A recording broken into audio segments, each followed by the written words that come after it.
Shalom, shalom, salam sejahtera untuk kita semua. Puji Tuhan, kita jumpa lagi untuk merenungkan nasihat firman Tuhan. Untuk itu saya mengajak kita semua untuk berdoa. Mari kita berdoa. Terima kasih Bapa untuk kesempatan yang indah bagi kami untuk mempelajari sabdamu. Urapi kami dengan kuasa-Mu agar kami dapat memahami kehendak Tuhan. Bersabdalah, kami siap mendengar. Di dalam nama Tuhan Yesus kami sudah berdoa. Amin. Adapun judul renungan kita saat ini adalah berserah penuh. Mari kita buka Alkitab kita. Lukas 23 ayat 46 sampai 47. Di sana berkata sebagai berikut. Lalu Yesus berseru dengan suara nyaring, "Ya Bapa, ke dalam tangan-Mu kuserahkan nyawaku." Dan sesudah berkata demikian, ia menyerahkan nyawanya. Ayat 47. Ketika kepala pasukan melihat apa yang terjadi, ia memuliakan Allah. Katanya, sungguh orang ini adalah orang benar. Bapak, Ibu, Saudara sekalian, menjelang kedatangan Yesus kedua kali, akan terjadi peristiwa-peristiwa yang menggemparkan. Menyadari hal ini, maka kita sebagai orang percaya harus lebih mendekatkan diri kepada Yesus. Berserah sungguh kepadanya, karena hanya Dia yang sanggup memberikan kedamaian dan ketenangan di dalam kehidupan kita. Seperti yang dilakukan oleh Yesus ketika Dia akan disalibkan. Di mana ia pergi ke Taman Getsemani dan berdoa kepada Bapa. Ya Bapakku, jikalau sekiranya mungkin, biarlah cawan ini lalu daripadaku. Tetapi janganlah seperti yang ku kehendaki, melainkan seperti yang Engkau kehendaki.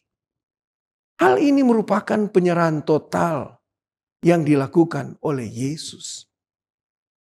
Kita pun sering mengalami pengalaman yang tidak menyenangkan dalam hidup ini.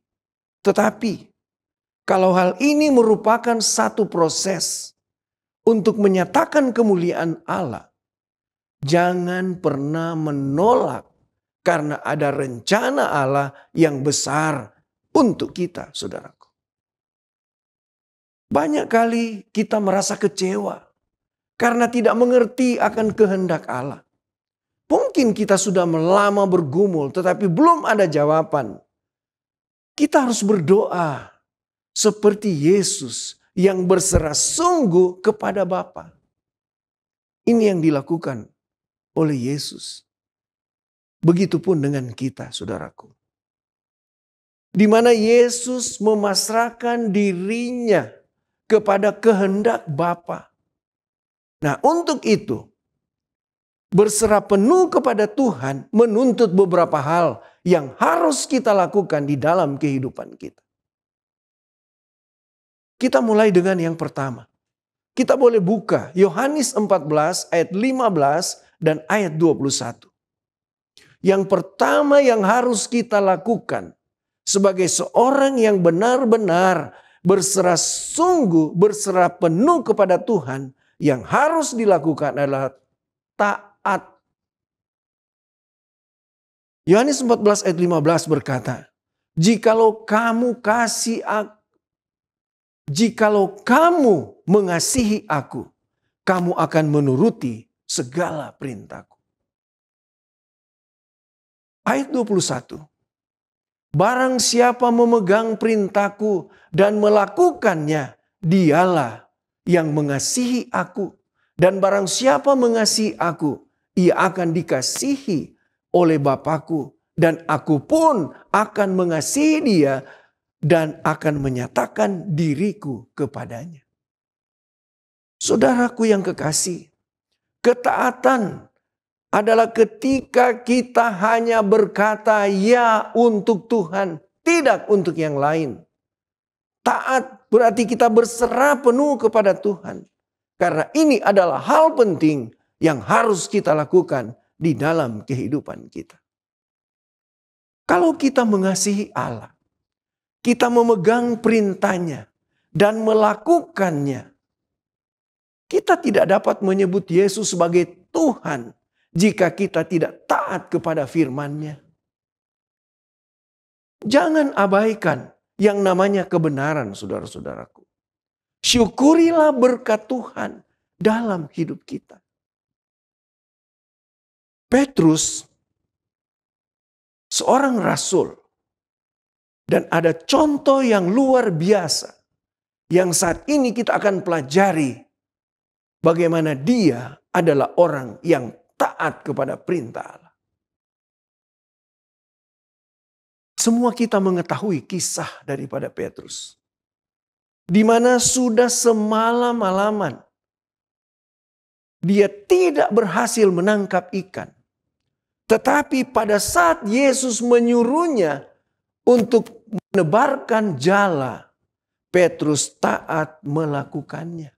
Saudara boleh buka itu, Lukas pasal 5 ayat 4 sampai ayat yang kelima. Ayat 4 berkata, setelah selesai berbicara, ia berkata kepada Simon, bertolaklah ke tempat yang dalam dan tebarkanlah jalamu untuk menangkap ikan. Bagaimana respons daripada Petrus, saudaraku? Di dalam ayat yang kelima berkata, Simon menjawab, Guru, telah sepanjang malam kami bekerja dan kami tidak menangkap apa-apa. Tetapi karena engkau menyuruhnya, aku akan menebarkan jala juga. Kita lanjut ayat yang ke-6. Dan setelah mereka melakukannya, mereka menangkap sejumlah besar ikan, sehingga jala mereka mulai koyak. Ayat yang ke-7. Lalu mereka memberi syarat kepada teman-temannya di perahu yang lain, supaya mereka datang membantunya. Dan mereka itu datang. Lalu mereka bersama-sama mengisi kedua perahu itu dengan ikan sehingga hampir tenggelam. Saudara-saudaraku yang kekasih, karena Petrus taat, ia berhasil menangkap ikan yang banyak. Jangan pernah melakukan sesuatu kalau Tuhan tidak menyuruhnya. Jangan pernah berusaha untuk meraih sesuatu atau meraih keberhasilan tanpa mengikut sertakan Tuhan Yesus. Keberhasilan yang kita capai akan lebih dari rata-rata kalau kita melakukan bersama dengan Yesus. Kita datang kepada orang yang lain, contoh di dalam Alkitab. Nuh adalah seorang yang taat kepada Tuhan saat dia disuruh untuk membuat bahtera. Saudara boleh buka Alkitab, Kejadian 7 ayat 1 sampai 24. Nuh melakukan semuanya itu tepat seperti yang diperintahkan Allah kepadanya. Demikianlah dilakukannya. Saudara boleh buka Kejadian 6 ayat 22. Lalu Nuh melakukan semuanya itu tepat seperti yang diperintahkan Allah kepadanya. Demikianlah dilakukannya. Nuh waktu melakukan firman Allah tidak asal-asalan, saudara. Tetapi tepat seperti yang diperintahkan Allah kepadanya. Demikian juga dengan kita. Kalau datang beribadah, kalau kita datang berdoa, dan lain-lain di dalam kehidupan kita, lakukanlah dengan tepat, saudara-saudaraku yang kekasih. Jangan main-main. Kita berdoa dengan sungguh-sungguh. Ketika kita beribadah kepada Tuhan, kita fokus untuk menjalin hubungan dengan Tuhan. Saudara-saudara, umat-umat Tuhan, kalau kita melakukannya dengan tepat, hasilnya pasti tidak akan mengecewakan kita. Itu poin yang pertama. Taat. Kita datang kepada poin yang kedua. Yang dituntut kepada kita sebagai anak-anak Tuhan. Yang benar-benar mau berserah penuh, berserah sungguh hanya kepada Tuhan. Poin kedua adalah percaya. Kejadian 12 ayat 1. Saudara boleh buka Alkitab saudara. Berfirmanlah Tuhan kepada Abraham. Pergilah dari negerimu, dari sanak saudaramu, dan dari rumah bapamu ini ke negeri yang akan kutunjukkan kepadamu. Apa sambutan Abraham? Apakah dia komplain kepada Tuhan? Ketika Abraham disuruh Tuhan untuk meninggalkan negeri dan keluarganya untuk pergi ke tempat yang ia tidak ketahui, saudaraku yang kekasih, ia tidak komplain kepada Tuhan. Dia tidak membantah, saudaraku. Ia mengikuti perintah Allah dan Allah memberkati Abraham dengan berkat yang melimpah. Demikian halnya dengan Hana yang mandul. Tetapi ia percaya kepada Tuhan. Sehingga Tuhan membuka kandungannya. Kemudian ia mengandung dan melahirkan seorang anak laki-laki. Yaitu Samuel. Saudara boleh buka itu di dalam 1 Samuel 1 ayat 9 sampai ayat yang ke-11. Maria pun menanti mujizat. Tanpa tahu bagaimana itu terjadi, saudara-saudaraku yang kekasih. Saat ia mengandung dari Roh Kudus, bergejolak hidupnya. Sesuatu yang luar biasa terjadi. Tetapi Maria dapat menerimanya. Dia dapat menerima keadaan tersebut. Karena dia tahu Tuhan bekerja di dalamnya. Segala yang tidak masuk akal, itulah yang dilakukan Tuhan kepada orang yang percaya kepadanya. Bapak, Ibu, Saudara yang dikasihi oleh Tuhan Yesus. Kita telah mendengarkan beberapa kisah yang terjadi kepada anak-anak Tuhan. Yang bisa saja mereka komplain kepada Tuhan. Tetapi apa yang mereka tunjukkan?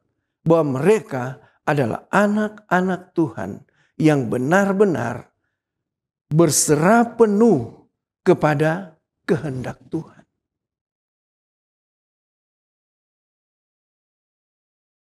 Kesimpulan yang kita dapatkan. Petrus, Abraham, Hana, dan Maria. Mereka semua berserah kepada kehendak Allah dan percaya kepada janjinya. Jadikanlah pengalaman mereka menjadi pengalaman hidup kita. Kalau mereka ditolong oleh Tuhan, percayalah bahwa kita juga akan ditolong oleh Tuhan ketika kita diperhadapkan menjadi orang yang benar-benar berserah penuh kepada Tuhan. Kiranya Tuhan akan menolong kita. Kiranya Tuhan akan memberkati kita. Kiranya Tuhan akan senantiasa memberikan jalan keluar yang terbaik bagi kita. Untuk menjadi anak Tuhan yang selalu berserah penuh kepada Dia. Dengan taat kepada perintahnya. Dan percaya kepada tindakan Tuhan. Pasti Tuhan akan menyertai kita. Saya bawa di dalam nama Tuhan Yesus. Amin. Mari kita tunduk kepala, kita berdoa. Ya Allah, ya Tuhan kami bersyukur, kami berterima kasih. Satu kesempatan yang luar biasa, kami boleh merenungkan nasihat firman-Mu. Bantulah kami sebagai anak-anak-Mu untuk benar-benar berserah penuh kepada kehendak Tuhan. Jadikanlah kami anak-anak yang taat. Jadikanlah kami anak-anak yang percaya sungguh kepada Tuhan. Kiranya sukacita akan jadi bagian kami, sekalipun tantangan banyak yang kami hadapi dalam kehidupan ini. Memberkati semua anak-anak Tuhan yang saat ini sementara merenungkan nasihat firman-Mu. Kiranya berkat-berkat sorga akan selalu melimpah di dalam kehidupan kami semua. Terima kasih karena Engkau mau dengarkan permohonan kami. Ampunkan setiap salah dan dosa kami yang begitu banyak Bapa. Di dalam nama Tuhan Yesus kami sudah berdoa. Amin.